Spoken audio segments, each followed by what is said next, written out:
Buenas, soy Carlos Marañón, director de la revista Cinemanía. Un orgullo, un placer estar aquí en el Fan, de la 21 edición del Fan en Bilbao. La película en la que todos conveníamos, estábamos todos de acuerdo que su nivel de calidad estaba por encima del resto.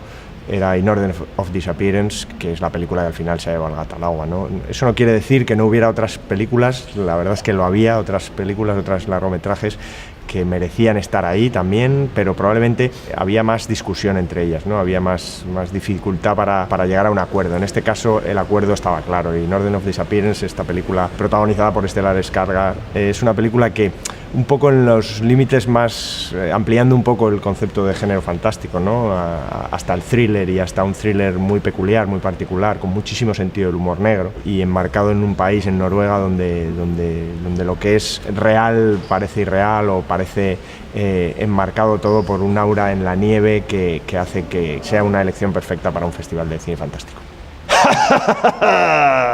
Hola, buenos días. Yo soy Aina Clotet, soy actriz.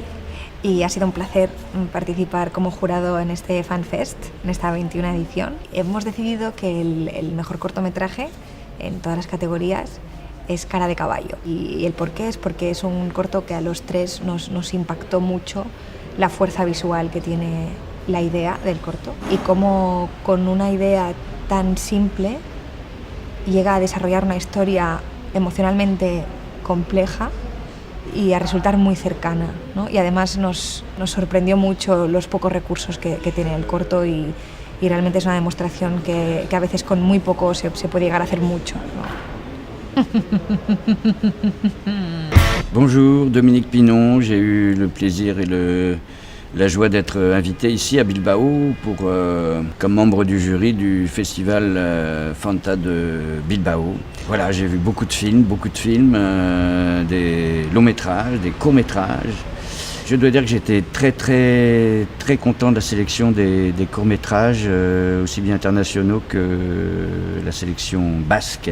Il y avait pas mal d'animations, de courts-métrages d'animation, et il y en a un très beau, le dessin vraiment très bien, et puis aussi c'est le Viaje a pies, c'est ça en espagnol. Oui, c'est un très beau court-métrage, vraiment très bien fait, et une sorte de western comme ça. Ça a séduit tous les membres du jury. La qualité aussi de la bande son, la musique, du doublage, des voix. Les voix sont très réussies. Voilà.